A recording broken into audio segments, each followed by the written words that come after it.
اعوذ باللہ من الشیطان الرجیم بسم اللہ الرحمن الرحیم لن يضروكم إلا أذى وإن يقاتلوكم يولوكم الأدبار ثم لا ينصرون ضربت عليهم الذلة أينما ثقفوا إلا بحبل من الله وحبل من الناس وباءوا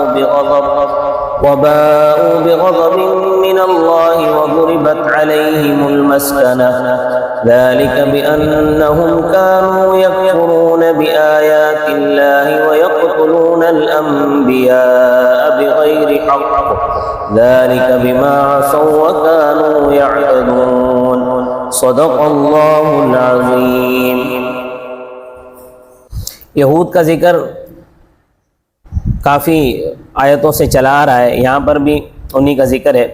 تو فرمایا لن یضروکم الا اذی، وہ تمہیں ہرگز ضرر نہیں پہنچا سکیں گے مگر کچھ تکلیف، یعنی مسلمانوں کو سرے سے ہی دنیا سے ختم کر دیں یا حاشا وکلا اسلام کو مٹا دیں، ایسا ہرگز نہیں کر سکیں گے۔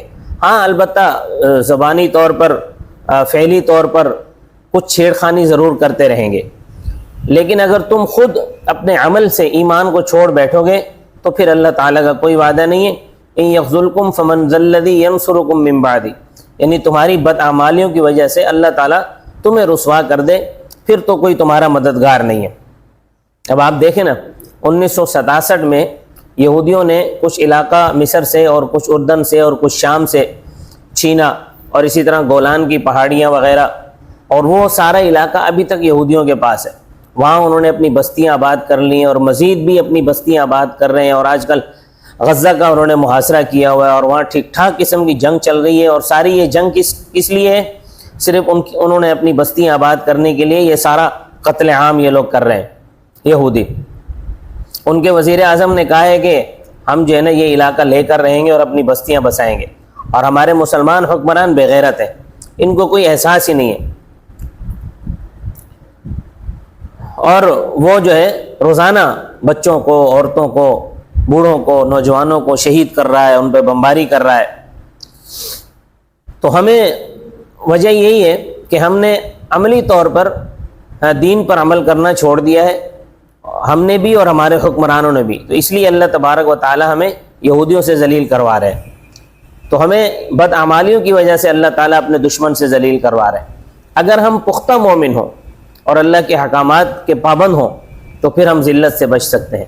وَإِن يُقَاتِلُوكُمْ يُوَلُّوكُمُ الْأَدْبَارَ، اور اگر تمہارے ساتھ لڑیں گے تو تمہاری طرف پیٹھ پھیر دیں گے، ثُمَّ لَا يُنصَرُونَ، پھر ان کی مدد نہیں کی جائے گی۔ یہ اللہ تعالیٰ کا وعدہ ہے، مگر اس صورت میں کہ جب تمہارا ایمان اور عمل درست ہو، میرا اور آپ کا ایمان و عمل درست ہو۔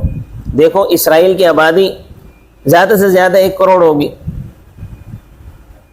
اور آپ دیکھیں کہ ان کے یہ جو لوگ ہیں اسرائیل کے، یہ سارے کے سارے تربیت یافتہ اور فوجی قسم کے لوگ ہیں۔ ان خبیثوں کو امریکہ، برطانیہ، روس اور فرانس نے وہاں اکٹھا کیا ہے، اور اسرائیل کے آس پاس جو مسلمان ممالک ہیں ان کی آبادیاں تقریباً 14-15 کروڑ ہے، اور یہ 14-15 کروڑ جو ہیں یہ ان سے ڈرتے ہیں 1 کروڑ سے۔ وجہ یہ ہے کہ ہر مسلمان حکمران یہ سوچتا ہے کہ ہمارا چچا امریکہ ہم سے ناراض نہ ہو جائے، ہمیں جو ہے وہ ڈالر ملنے بند نہ ہو جائے، ہمارے قرضے معاف نہیں کرے گا۔ اگر یہ ڈٹ جائیں تو کوئی ان کا کچھ نہیں بگاڑ سکتا۔ لیبیا کا حکمران تھا کرنل قذافی، آپ دیکھیں کہ وہ ڈٹا ہوا تھا، اس کا کیا بگاڑ لیا تھا سوائے اس کے کہ پورے دنیا کے کفر نے مل کر کرنل قذافی کو شہید کیا۔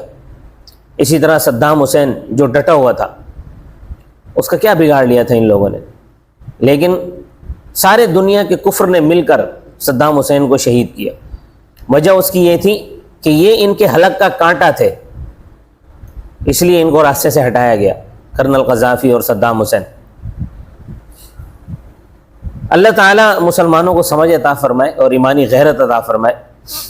ضربت علیہم الذلۃ، ذلت مسلط کر دی گئی، اینما ثقفوا، جہاں کہیں وہ پائے جائیں گے. الا بحبل من اللہ وحبل من الناس، مگر اللہ تعالیٰ کی رسی کو پکڑنے سے اور لوگوں کی رسی کو پکڑنے سے. اللہ تعالیٰ کی رسی کو پکڑنے سے مطلب یہ ہے کہ وہ مسلمان ہو جائے یا مسلمان حکومت کے ٹیکس گزار ہو کر آئے.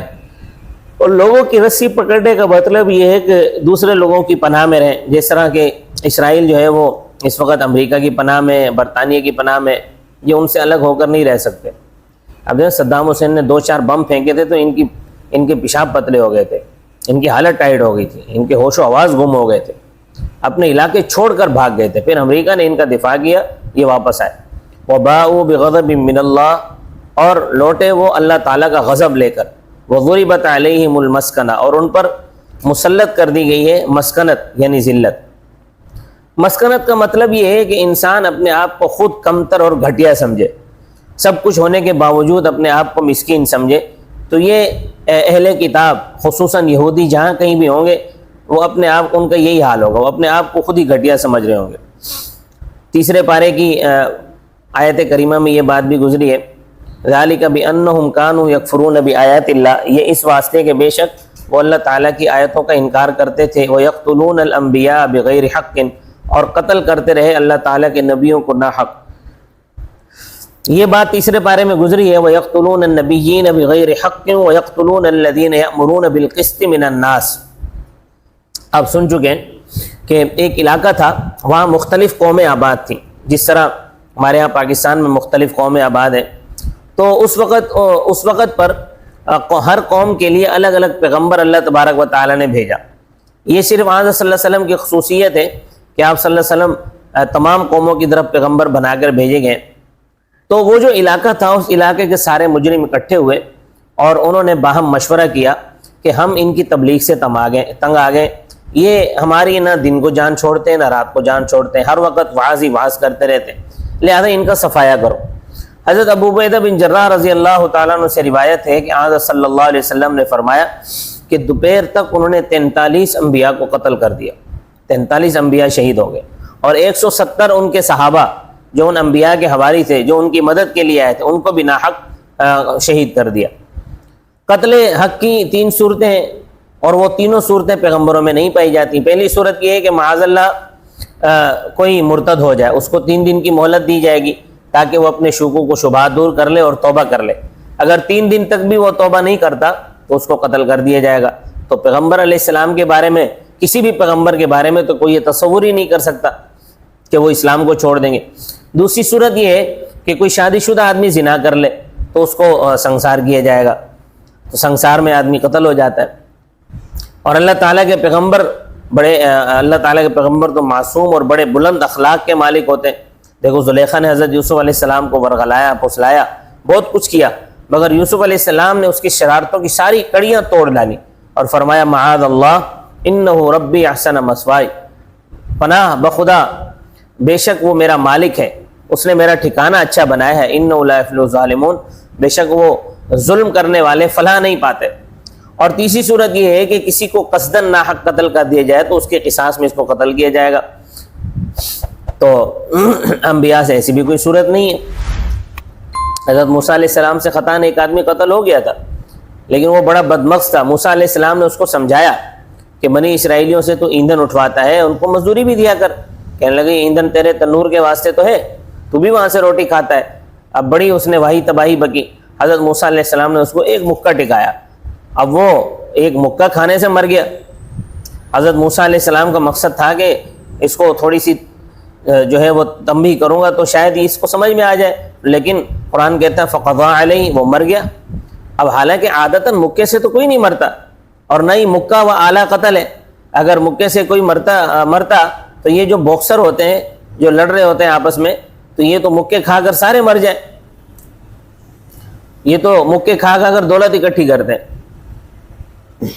مگر حضرت موسیٰ علیہ السلام سے خطاً یہ چونکہ قتل ہوا تھا تو اس پہ بھی اللہ تعالیٰ سے معافی مانگی، اللہ تعالیٰ نے معاف کر دیا. تو یہود و نصارہ پر یہ تینوں جو قتل کی جو تینوں صورتیں یہ انبیاء میں نہیں پائی جاتی، لیکن پھر بھی ان یہودیوں نے انبیاء کو ناحق قتل کیا. تو یہود و نصارہ پر اس واسطے اللہ تعالیٰ کا غضب مسلط ہوا ہے، مسکنت ان پر مسلط کر دی گئی ہے کہ وہ نبیوں کو ناحق قتل کرتے تھے۔ ذالک بما عصوا وکانوا یعتدون، یہ اس وجہ سے کہ انہوں نے نافرمانی کی اور وہ تھے تجاوز کرنے والے، یعنی اللہ تعالیٰ نے جو حدود مقرر کی ہیں ان حدود سے وہ لوگ تجاوز کر گئے تھے۔ وما علینا الا البلاغ المبین۔